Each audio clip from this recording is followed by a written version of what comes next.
Yasodanandana Brajajana Ranjana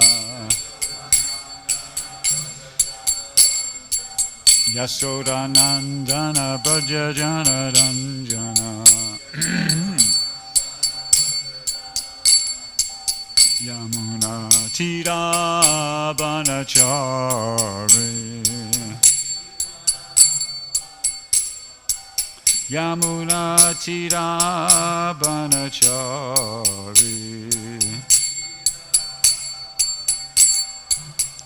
Jaya Radha Madhava Kunja Bihari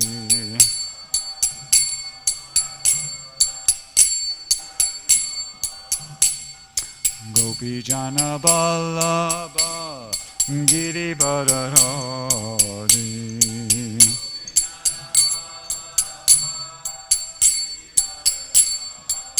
Yasodanandana Brajajana Ranjana Yamuna Tira Banachari Jaya Radha Madhava Kunja Bihari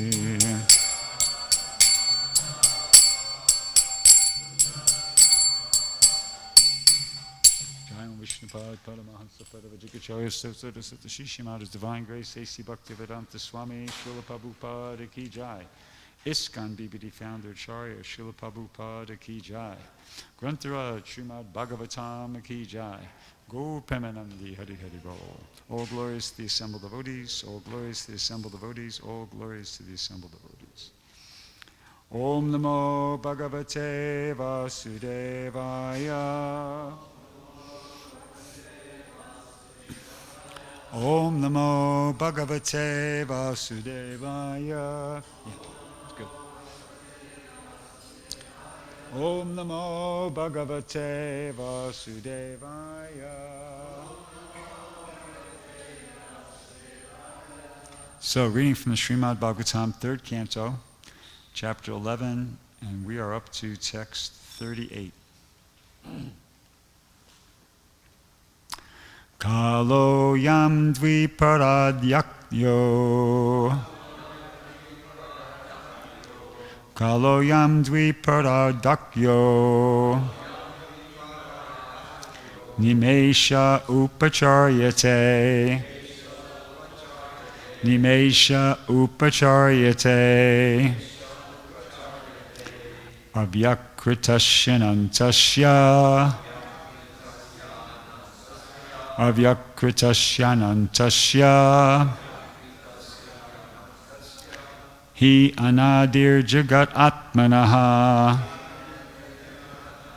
Hi anadir jagat atmanaha Kalo yam dviparardakyo Nimesha upacharyate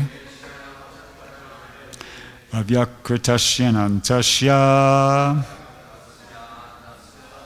Hi anadir jagaratmanaha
Bhaktas, please.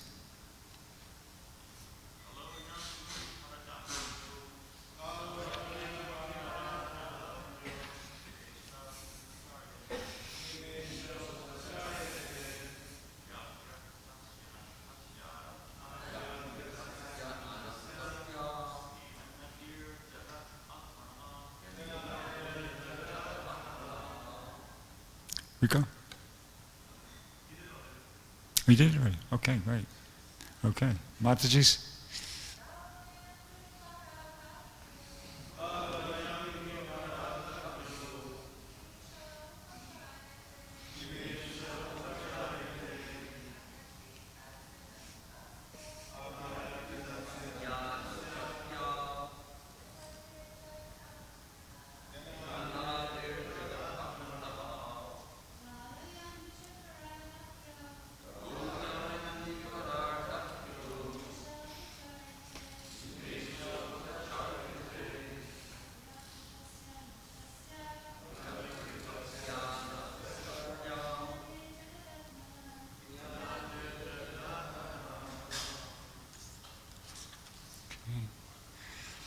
Kalaha, eternal time. I am this as measured by Brahma's duration of life. Dviparada akyaha, measured by the two halves of Brahma's life. Nimeshaha, less than a second. Upacharyate is so measured. Avyakritasya, of one who is unchanged. Anantasya, of the unlimited. He, certainly. Anadihi, of the beginningless. Jagat Atmanaha, of the soul of the universe. Translation and purport by His Divine Grace, A.C. Bhaktivedanta Swami Srila Prabhupada. The duration of two parts of Brahma's life, as above mentioned, is calculated to be equal to one nimesha, less than a second, for the Supreme Personality of Godhead, who is unchanging and unlimited, and is the cause of all causes of the universe. Purport. The great sage Maitreya has given a considerable description of the time of different dimensions, beginning from the atom up to the duration of the life of Brahma. Now he attempts to give some idea of the time of the unlimited personality of Godhead. He just gives a hint of his unlimited time by the standard of the life of Brahma. The entire duration of the life of Brahma is calculated to be less than a second of the Lord's time. And it is explained in the Brahma Samhita as follows. Yasyaikani vasita kalam atavalambya jivanti loma vilaja jagadandanata Vishnor mahan saiha yasya kala vishesho Govindamadi Purusham Tamaham Bhajami. I worship Govinda, the Supreme Personality of Godhead, the cause of all causes, whose plenary portion is Mahavishnu. All the heads of the innumerable universes, the Brahmas, live only by taking shelter of the time occupied by one of his breaths. End quote. The impersonalists do not believe in the form of the Lord, and thus they would hardly believe in the Lord's sleeping. Their idea is obtained by a poor fund of knowledge. They calculate everything in terms of man's capacity. They think that the existence of the Supreme is just the opposite of active human existence, because the human being has senses. Because the human being has senses, the Supreme must be without sense perception. Because the human being has a form, the Supreme must be formless. And because the human being sleeps, the Supreme must not sleep. Srimad Bhagavatam, however, does not agree with such impersonalists. It is clearly stated herein that the Supreme Lord rests in Yoga Nidra, as previously discussed. And because he sleeps, naturally he must breathe. And the Brahma Samhita confirms that within his breathing period, innumerable Brahmas take birth and die. There is complete agreement between Srimad Bhagavatam and Brahma Samhita. Eternal time is never lost along with the life of Brahma. It continues, but it has no ability to control the Supreme Personality of Godhead because the Lord is the controller of time. In the spiritual world, there is undoubtedly time, but it has no control over activities. Time is unlimited, and the spiritual world is also unlimited, since everything there exists on the absolute plane.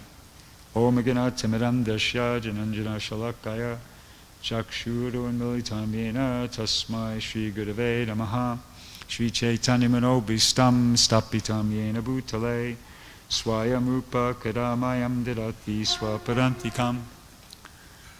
So probably the first time we come across this word Nimesha is in the Lord Chaitanya Shashastakam prayers. It goes, Yugayatam Nimeshena Chakshusha Pravashayatam Sunyayatam Jagat Sarvam Govinda Virahename. Lord Chaitanya prays, O Govinda, feeling your separation, I am considering a moment to be like 12 years or more. Tears are flowing from my eyes like torrents of rain, and I'm feeling all vacant in this world in your absence. So Nimesha, less than a second. In a lecture Prabhupada gave in Calcutta, June 29, 1973, a lecture on the Bhagavad Gita, chapter 9, text 10, he defined that Nimesha means the twinkling of an eye. Not a very long period of time. Actually, I researched it on the internet, and I found a couple different references, but one was to say the twinkling of a blinking. Twinkling of an eye means blinking. Blinking takes one place said a third of a second, and the other one said a tenth of a second. So it's hard to measure. But yeah, so in a twinkling of an eye, Lord, that's the length of Lord Brahma's life. So not very long period of time.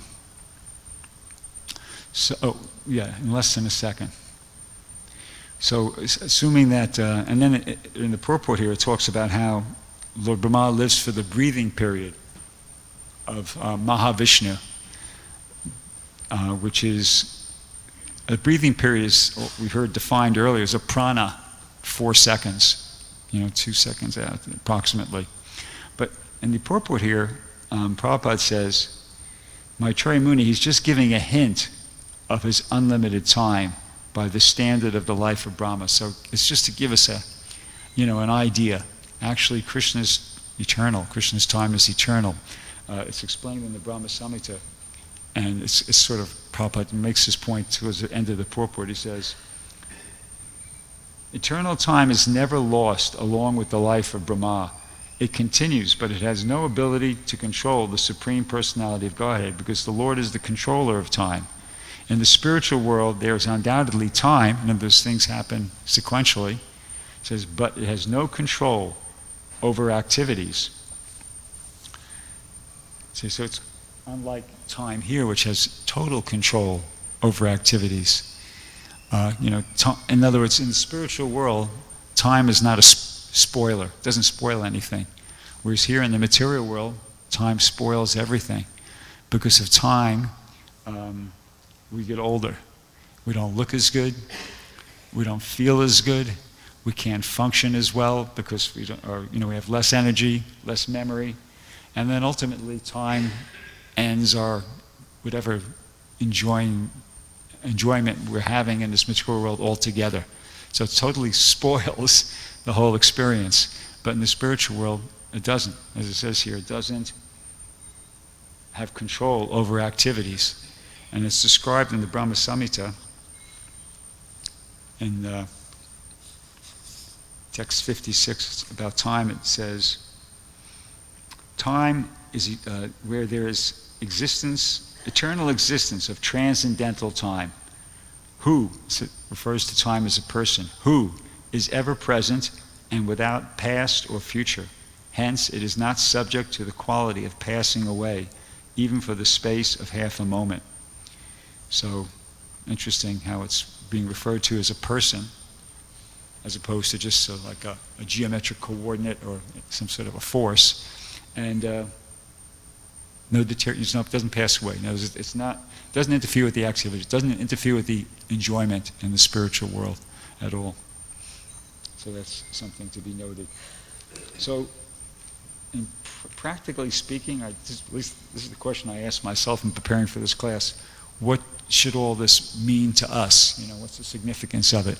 And because one thing I was kind of meditating on was that this is a conversation between Vidura and Maitreya.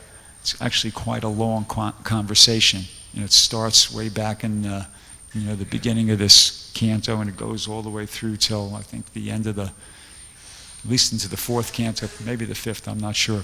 So, Maitreya is explaining a lot of things to Vidura, and he's elaborating upon a lot of things. But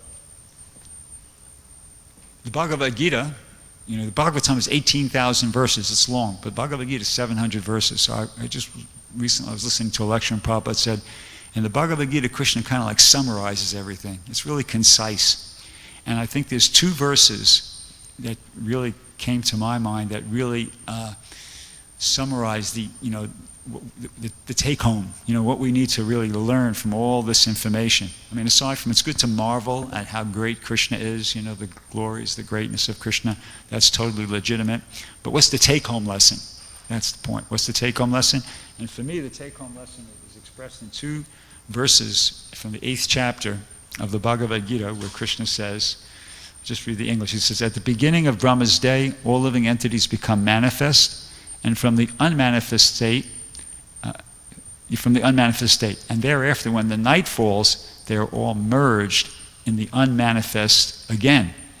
Then Krishna goes on to say, again and again, when Brahma's day arrives, all living entities come into being, and with the arrival of Brahma's night, they are helplessly annihilated. So this is what we're involved in.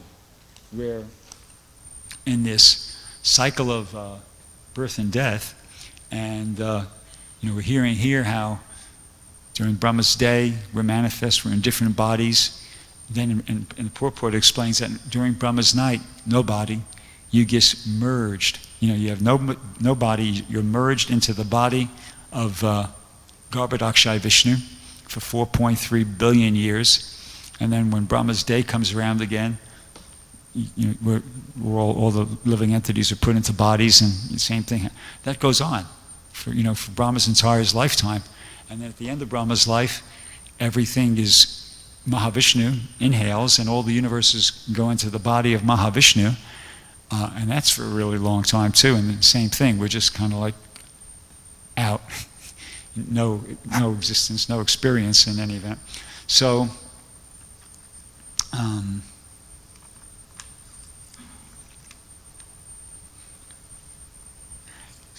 so the question is there anything we could do about this?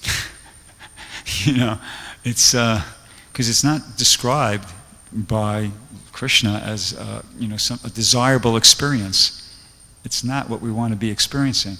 So, and we're told that there is something we could do about it. So we should jump on that information. We should be really keen to do whatever we have to do to get out of this predicament. Having to be born and get old, sick, die again, and then dissolved into the body of Garbhodakshai Vishnu, Mahavishnu. It's not like a fun thing to experience. So so we should really try to take full advantage of the information that's available to us, how to get out of this cycle of birth and death. We shouldn't be like, Prabhupada gives a couple examples. Well, Prabhupada gives one example, and one example I heard someplace else about. In one of the first lectures he gave, Prabhupada talks about how the goats, when they round up all the goats and they take them into the yard where they're going to, in front of the slaughterhouse, the people come out and they grab one goat and they pull him in there to slaughter him. And the other goats, as long as they've got some grass in front of them to eat, they're completely satisfied. They just eat the grass, and even if you open the gate, so that they can escape, They'll just stay there, keep eating the grass. So, not very intelligent. And another example is if you have frogs in a big tub of water, and you just gradually turn up the temperature of the water by 1 degree, and then after another minute, another degree, and you keep turning it up, even they don't jump out. See, as long as because they kind of keep getting used to it. And these ants, like the goat and the frog, as long as they're comfy, just at that moment, that's it. They're comfy right at that moment, so life's great. Life's good, so don't worry. But that's, so we're kind of like that. Conditioned souls are kind of like that. We're thinking, well, I'm just, I'm comfy right now. Everything's hunky-dory right now. So let me just stay put where I am. Why do I have to kind of get all worked up about, doing something to get out of this cycle of birth and death? It's going to be very difficult to, to do that. But, that's not very intelligent. We should really kind of try to, get out of here. In one lecture Prabhupada gave on the Chaitanya Charitamrita, 1967, he said, many, many Brahmas' lives have passed and still we are conditioned. So for countless trillions of years, we've been in this material world. And now we've been given an opportunity to, to finish up our business, get out, go back home, back to Godhead. So we should really try to take advantage of that. And, taking advantage of that means really trying to take shelter of the mercy of the pure devotee. Like in the Bible it says, man does not live by bread alone, but by every word that comes from the mouth of God. So the idea is it's not by your own determination.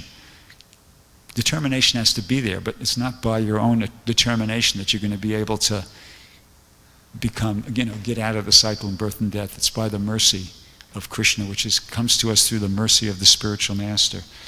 So we really need the mercy of the pure devotee to get out of this entanglement of material existence. And that's, of course, that's his instructions. The spiritual master is like, he's a Paramahamsa. The pure devotee is another, Paramahamsa means topmost swan-like man. See, because our situation is that we are pure consciousness, but we're merged in total illusion. We're merged in total illusion.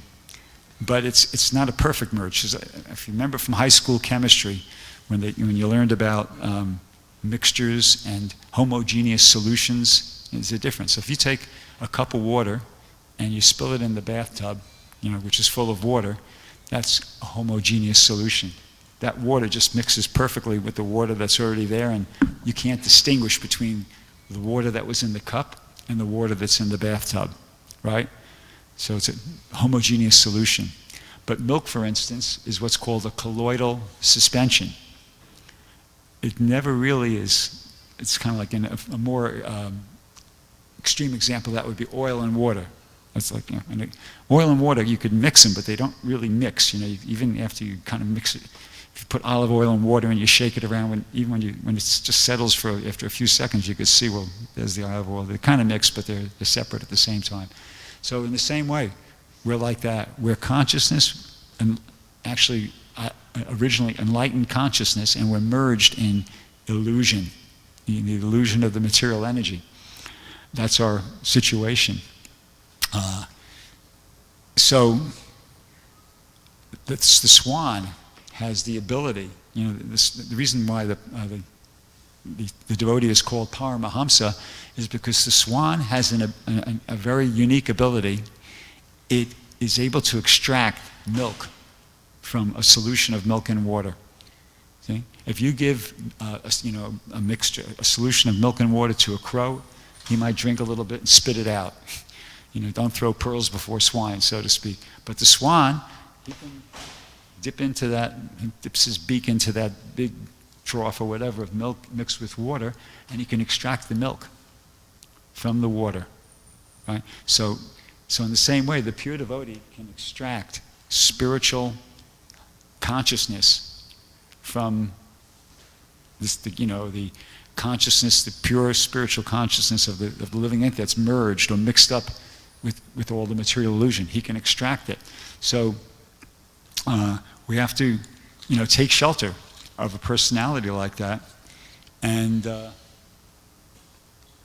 because otherwise, you're not going to be able to figure it out. The spiritual master, the pure devotee, he has that, he's coming from that enlightened position. He can see perfectly how to engage us in spiritual life, even within this present condition of being merged, in total illusion. So that's his instructions are really valuable. And we just heard something a couple of days ago. Suvash read something interesting from the Bhagavatam.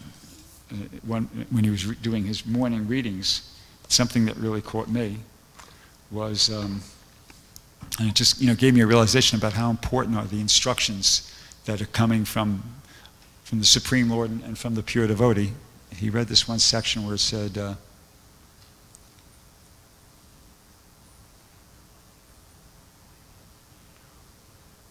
okay, let me see where to start here. All of human society is in such a dangerous position that to be rescued it must abide by the standard instructions of the Vedas. The cream of these instructions appears in the form of Bhagavad Gita. One should not take shelter of any other instructions, for Bhagavad Gita gives direct instructions on how to fulfill the aim of human life. Lord Krishna therefore says, Sarvadhamam parityajam mamekam saranam vraja. Give up all other processes of religion and simply surrender to me. And here it comes. This is the sentence that really got me. He says, Prabhupada goes, even if one does not accept Lord Krishna as the Supreme Personality of Godhead, his instructions are so exalted and beneficial for humanity that if one follows his instructions, one will be saved. So, wow, it's such a powerful thing. This process is the instructions of the pure devotee, of Prabhupada, is so powerful that even if you're not a perfect devotee, here Prabhupada goes as far as to say, even if one does not accept Lord Krishna as the Supreme Personality of Godhead, but somehow or another, if somebody follows the instructions of the bona fide spiritual master, which are so exalted and beneficial for one, that just by doing that, following those instructions, one will be saved. Okay? So that's the importance of taking shelter of the Paramahamsa. He's got that more than vision, he's got the realization. And we don't. As conditioned souls, we don't. So somebody might think, well, okay, yeah, but I'm not ready. I have too many material attachments, too many whatever doubts. No, just put it aside. Just like there's an instruction. Sometimes we hear the 10 offenses. We recite them every morning, and somebody might think, well, I don't think I should be chanting because I know I'll be committing all the 10 offenses. That's a misunderstanding. Prabhupada says in some purport, someplace in the Bhagavatam, that no, the idea is you chant. Just start chanting, and by continuing to chant, then you'll get rid of the 10 offenses. We should be trying to get rid of them, but it's not like it's a misunderstanding to think, well, first I have to get rid of these 10 offenses, and then I'll start chanting. No, it's the other way around. You chant, and you'll get rid of the 10 offenses. Or Prabhupada said in one lecture he gave, 1966, he said, in Krishna consciousness, first you sit on the judge's bench, and then you develop the qualifications. Ordinarily, it's the other way around. Ordinarily, you have to have a lot of qualifications before you can sit on the judge's bench. You have to be, an attorney. You have to be, an accomplished attorney at that. And then, okay, they might appoint you. But Prabhupada said in Krishna consciousness, first we sit on the judge's bench, and you develop the qualifications. So we don't have to be perfect, to start. We should kind of just dive right in there and follow as much as we possibly can, and just do whatever we have to do, to be able to really try to follow this process that Prabhupada's given us. And one kind of thing I from reflecting on personal experiences, we can't be wimpy about the whole thing. We're not helpless, We're not helpless. We're not like, Bhakti Yoga is different than like other, like say Ashtanga Yoga. It's not dependent upon our personal prowess, physical prowess, or mental acuity. Ultimately, it's depending upon Krishna's mercy, but it's not like we can't use, whatever we got, whatever our talents and abilities, energies we have to use that to try to surrender to Krishna. It's not our success is not dependent upon those things, but we should use them. Like a personal example, about, I don't know, some months ago now, 3, 4, 5, 6 months ago, I was feeling really like low energy, and tired, sleepy, weak. And I was thinking, what's going on?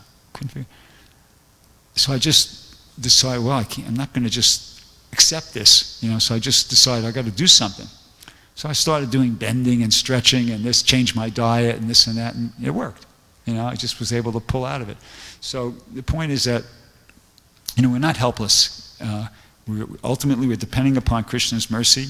That's bhakti yoga.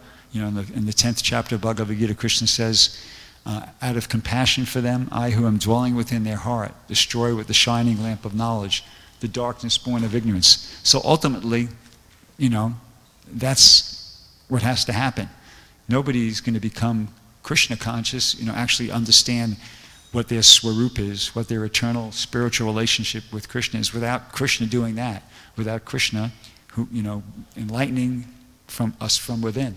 Ultimately, we're depending on Krishna's mercy. But in the meantime, as I said, we have to struggle. We have to do whatever we can to try to be engaged in devotional service, remembering all the time that it's not on the strength of that I'm going to be successful. Ultimately, it's Krishna's mercy that I require Krishna's mercy to be successful in devotional service, but that also has to be there.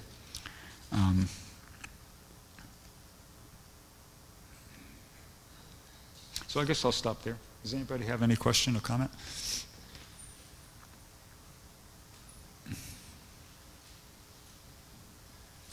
Going once, twice, 3 times. Okay, thank you very much. Come to our Srimad Bhagavatam Ki Jai, Srila Prabhupada Ki Jai. Comment? What? Too late, it says.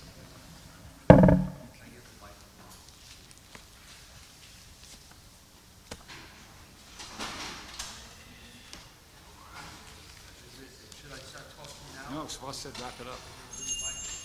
So Swaz said wrap it up, I guess because they want to get everybody to breakfast early.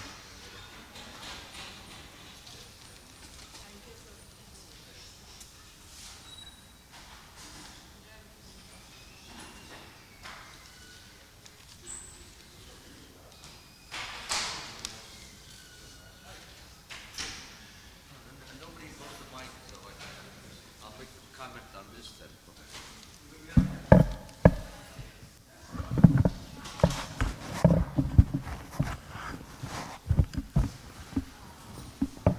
So I just want to make one point, which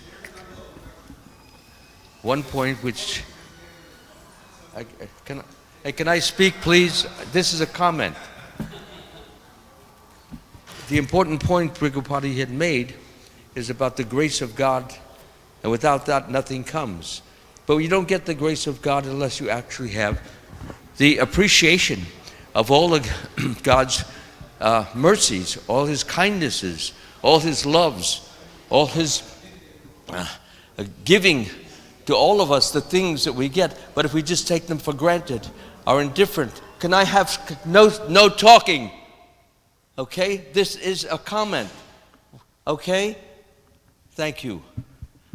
This is a temple, and we have laws and rules and regulations. Please show your appreciation, understanding of that. I'm not just babbling. I'm giving something from the scriptures. It should be listened to, heard. You can forget it if you want, but at least while it's coming out, it should be listened to. And thank you very much. So the point I was trying to make, and is very important, and that is the importance of every devotee to get the grace of God should be appreciating. Thank you, my Lord. I don't deserve it. I've committed so many offenses and wrongs and bads and evils, yet in spite of all that, you are giving me your grace. Why? How come? There is no one more wonderful, glorious, amazing than someone who can give me so much grace in spite of my wrongs, in spite of my evils. spite of my no goods. So when the devotee begins to appreciate the greatness, the bigness, the amazingness, the awesomeness of God, then he looks to the Lord and says, thank you, thank you, thank you, thank you. I know you didn't have to give me this, but you're giving me this. And I'm able to understand this now. Before I could not understand this. You wanted me to understand it. So in helping me, in bringing me this grace, grace means it's a clarity, it's a understanding, it's an opening, as opposed to that which is closed and dark and unknowing. So this is God's greatness. And then when we have this appreciation, he also is very, very gladdened that we are so appreciative and not just taking it for granted. I'm so great, I'm so wonderful, of course I should get all. No, that's not the idea. The idea is we're not so great, and in spite of our smallness and indifference and faults, Krishna is so amazingly wonderful and loving. That's all I wanted to say.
Jonah, many adherents or dependents, wife, children, friends, society, so many things, country.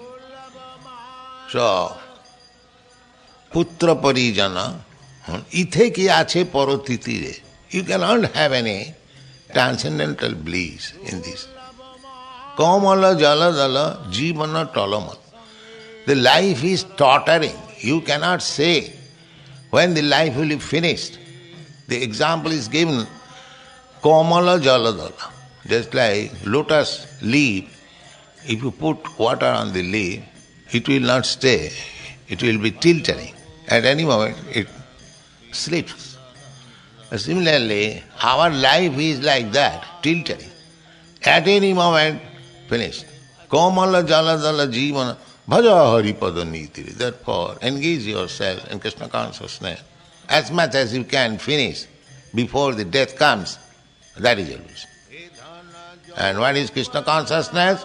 Savana kirtana, smarana bandhana, pada sivana, pujana sakhijana, atma nivedana. The 9 kinds of devotional service. Govinda daso bhilasare. So everyone should desire like Govinda Das, Savana Kirtana, these are the devotional process.